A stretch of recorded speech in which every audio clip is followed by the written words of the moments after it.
Buenos días, arquitectos. Eh, hoy vamos a hablar lo que es la historia de la vivienda en altura. Mi nombre es Karen Paola Cabrera Guampe. Bueno, vamos a continuación a ver lo que es el origen de la vivienda colectiva y su interpretación moderna.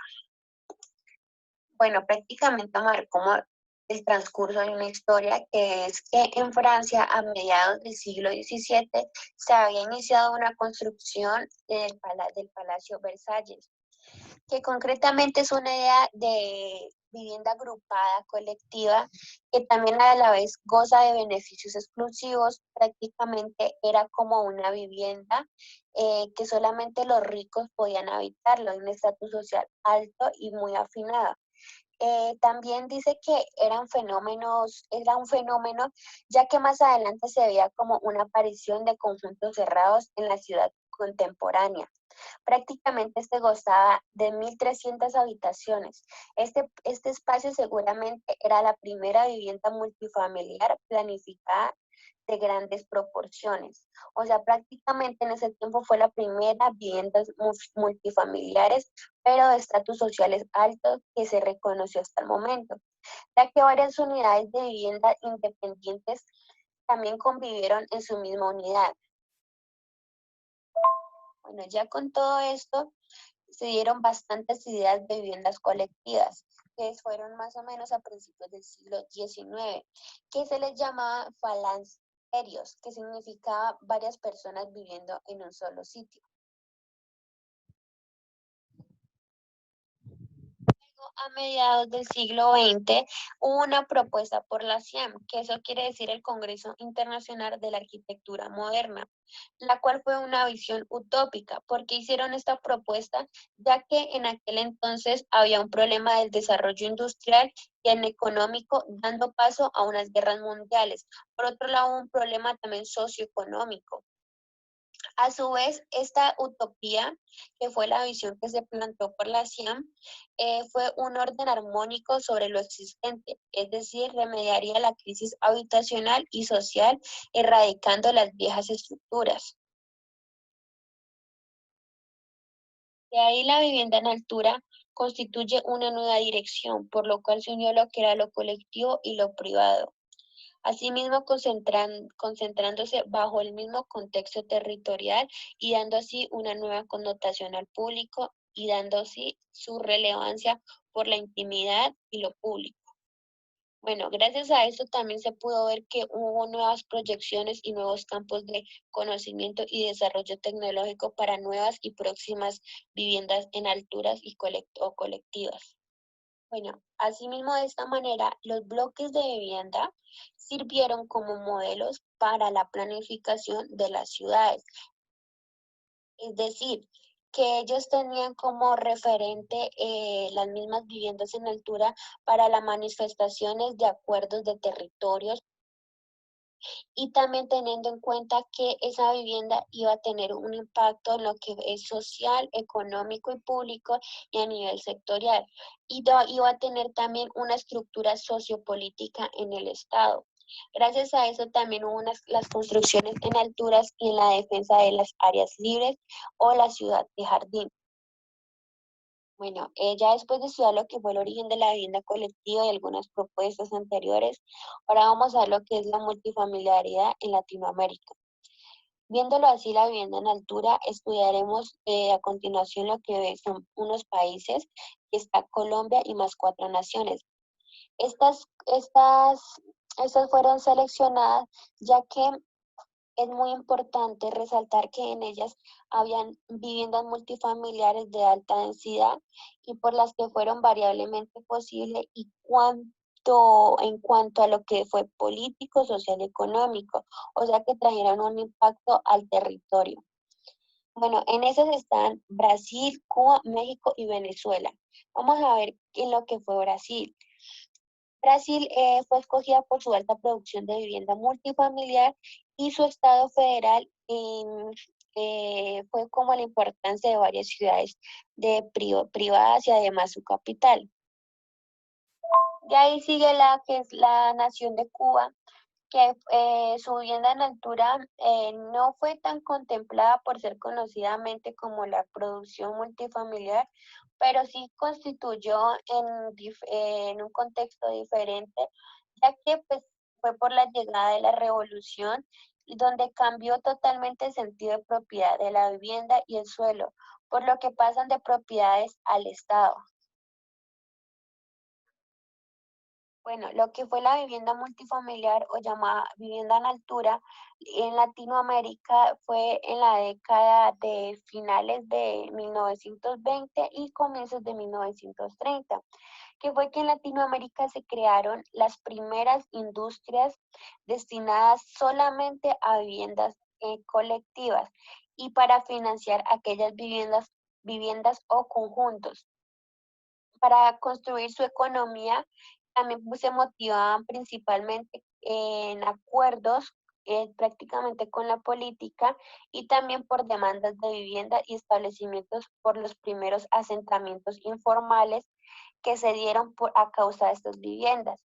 Aquellas viviendas en altura o multifamiliares eran habitadas por gente de alto estatus, parecido a lo que pasó en Europa hace muchos años.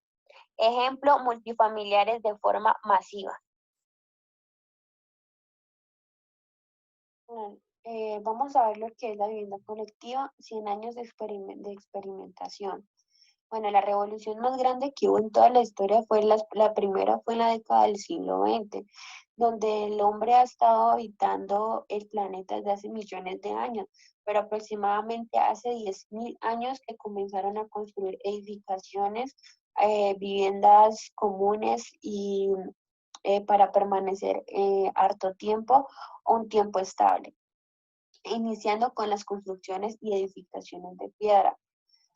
A lo largo también de este tiempo cambió mucho lo que fue la arquitectura, el pensamiento de los arquitectos, el pensamiento de cómo construir algo habitable y no solamente algo para que las personas estuvieran, sino también algo con las que las personas se sintieran bien y algo que rompiera también con lo convencional de una vivienda de uno o dos pisos.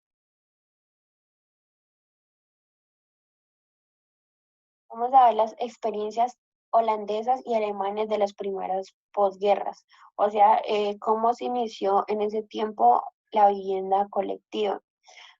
Vamos a ver que fue una demanda por soluciones habitacionales para los sectores. En ellas empezó el interés en hacer la vivienda higiénica, la vivienda mínima y la vivienda industrializada, lo cual la vivienda mínima consta de una construcción sumamente ajustada, pero que al igual debe contar con exploración espacial y formal y medidas de modo que respondan al hábitat contemporáneo según lo requerido. Y ahí sigue lo que es la vivienda industrializada, lo cual son casas similares, pero a la misma vez la constructora tiene que tener un proceso muy controlado, consiguiendo de esta manera un mayor nivel de precisión y rapidez en la hora de la construcción. Bueno, y ahí siguió lo que fue la segunda posguerra, que ya fue lo que vino a verse, lo que fue la vivienda a gran escala, lo que fue la aportación del Le Corbusier, lo del módulo, etcétera, y la definición de lo que fue el hombre y el lugar y las formas y el hábitat. Bueno, y ahí de ahí viene lo que es la ciudad socialista, que fue ya lo que fue el sistema prefabricado, que fue un desarrollo a partir de los años 50, que es que todos sabemos que es una construcción súper rápida, que se refiere a partes de edificios ya sea construidos en diversas industrias, pueden ser diferentes materiales como hormigón, concreto, metal o madera, etcétera. Según eso, pues le da la edificación, un fabricado más rápido, unos espacios habitables o de almacenamiento, entre otras funciones.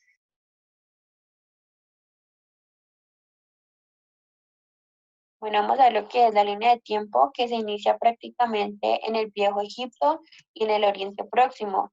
De ahí sigue en las viviendas en la Edad Media.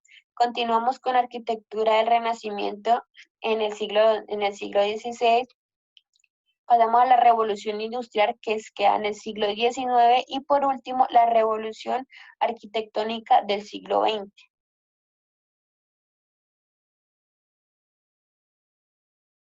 Bueno, vamos a ver lo que es la arquitectura de materiales autóctonos. ¿Qué significa esto? Que son materiales primarios. Ejemplo, como la tierra, que la tierra se puede emplear cruda para fabricar adobe o tapiales, es decir, para formar como ladrillos y empezar una nueva construcción, lo cual también se compone por barro y por paja para crear el adobe. De ahí también otros materiales son como las tablas, que se juntan dos tablas para edificar un muro, ya sean unos materiales de construcción vernícula o muy usado por el cal. De ahí también se utilizaba igualmente para la composición de unos morteros y uno de los recubrimientos impermeables más empleados por el hombre actualmente. Bueno, y ahí sigue lo que es el Viejo Egipto y el Oriente Próximo, lo cual los habitantes del Viejo Egipto vivían en casas construidas por adobe. Sus plantas también eran cuadradas y también su zonificación era de 2 a 4 habitaciones. Se radicaban prácticamente en retículas ortogonales, los cuales eran como callejones estrechos y discurrían entre las largas filas de que componían el distrito. De ahí lo que fue ya pasando a lo que es el Oriente Próximo, las residencias ya eran amobladas distintas, su posibilidad constructiva era muy diferente, ya que eran construidas a partir de barro y eran comunes las casas en una sola estancia, es decir, que todas estaban en como tipo colmena, donde se hallaba, donde no se podía hallar ni madera, sino más bien solo piedra y barro. Estas edificaciones o estas viviendas estaban construidas por cubiertas que se edificaban a través de bandas de este material.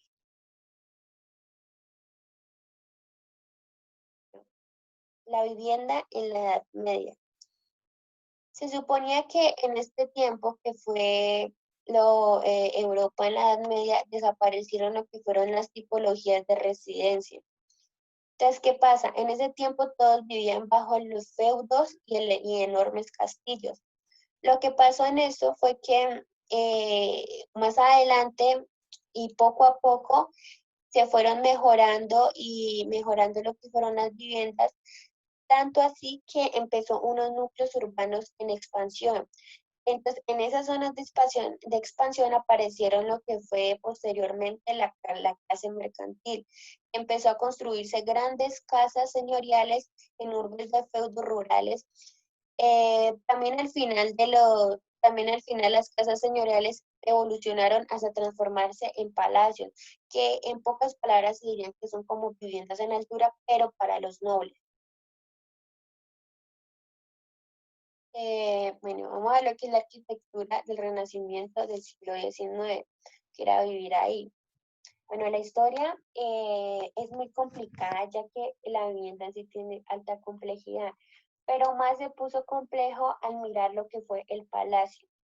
Fue una de las tipologías residenciales que tuvo una evolución a lo largo del Renacimiento más notable del mundo, también transformándose en un factor urbano a gran escala que a lo largo del tiempo ha sido muy notable, que se ha repetido después de numerosas ocasiones. Fue el primer palacio renacentista que se edificó en Florencia y desde ese entonces se extendió al resto de Europa, como por ejemplo en las imágenes de Londres.